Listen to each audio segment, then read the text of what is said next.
In the past 25 years, I've started a number of businesses. Some I put in thousands of pounds, others were a side hustle. I can tell you now, I firmly believe there has never been a better time to start a new business. This means you can finally investigate that idea you've been kicking around, knowing that you really stand the best possible chance of getting it off the ground.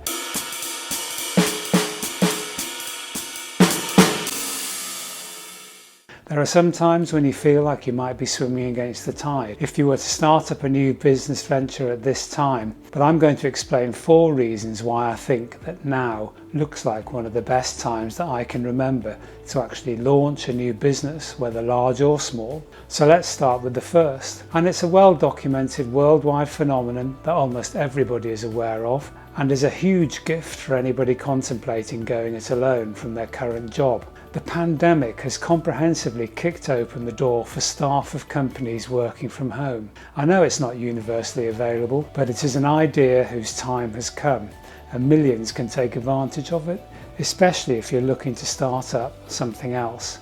Let's be clear though, what I'm not suggesting is that you moonlight on the company's time. You don't need to do that, just look at the facts. In the pre-COVID days, people often commuted hours to their place of work. That commuting time was your own.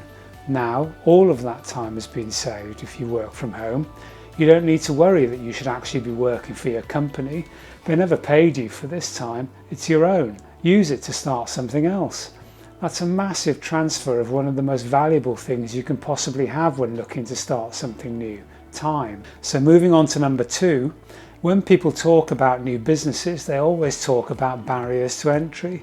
They mean that it can be so hard to get customers in a market in a particular segment.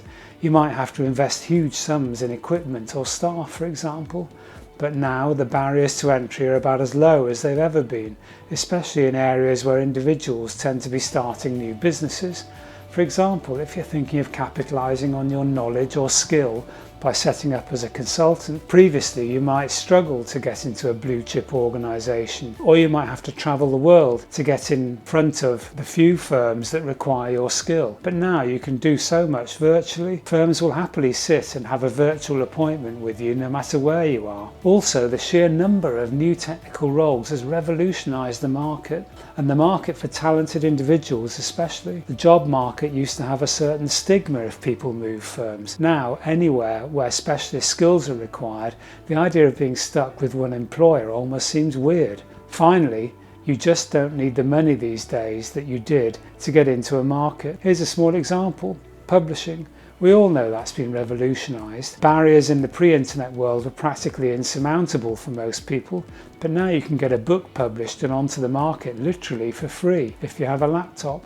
I wrote a book several years ago about franchising. I wanted it to be marketed to people thinking about buying a franchise. However, not that many years ago, it would have cost me hundreds of pounds to get a publisher to publish the book on my behalf. Now, here it is. I know exactly how much it cost me. It cost me $49, which I chose to pay to have a brilliant lady in India format it for me, ready for Amazon to create the ebook and the hard copies. I could have done the formatting myself, but I just didn't fancy it.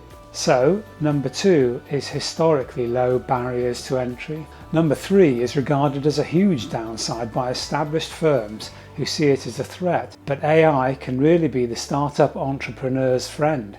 It really is now not necessary to have huge infrastructure that used to be necessary to start a business. AI can be trusted to act as a real fountain of ideas, knowledge and administrative resource that, provided you set things up properly at the outset, you can really leverage your time and money much more than previously. The fact that the digital world has made another step is something to embrace. If, on the other hand, I was looking to be in a growing market area, I wouldn't be moving into finance or law or those types of profession. They're right in the firing line for these intelligent systems. But the good news is that the area that is still impossible for AI to enter is the area of human interaction, where there's a need for strong relationships. So for me, sales of high value goods, for example, where a salesman builds a relationship with customers and adds a unique level of value, will be safe, at least for now. Number 4 is a factor that started back at the turn of the century but has now reached maturity and plays right into the hands of new businesses starting up. Market accessibility via the internet means that businesses can be viable because they can access a worldwide market. So what were specialist niches become viable business propositions. Customers are willing to return again and again to the vendor of their precise item that they need. Digital products especially can really capitalise here. Think of a person anywhere in the world who's looking to buy the franchise book. A specialist who has experience in the market and can offer tailored advice is likely to find buyers anywhere in the world. And that's even more relevant for people who speak one of the popular business languages, and ideally the most popular one of all, English. And number 5, if your startup does need money, we're now living at a time when if an idea is good enough, angel investors and platforms like Kickstarter can contribute funds too. So if you can show a well thought through product that you really believe in, you can at least find a platform for that idea.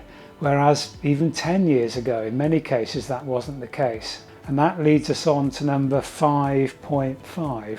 It's a little more nebulous, but it's the one that sums up the whole video. Times of great change are also times of great opportunity, and we're just moving into a period when the way we actually undertake business is changing. The world will be tricky for those who are used to doing things the old way, but if individuals get on the leading edge of the change, the opportunities can be immense. So, coming back to the practicalities, side hustles are possible with the investment of not much more than time. Startups can get going virtually.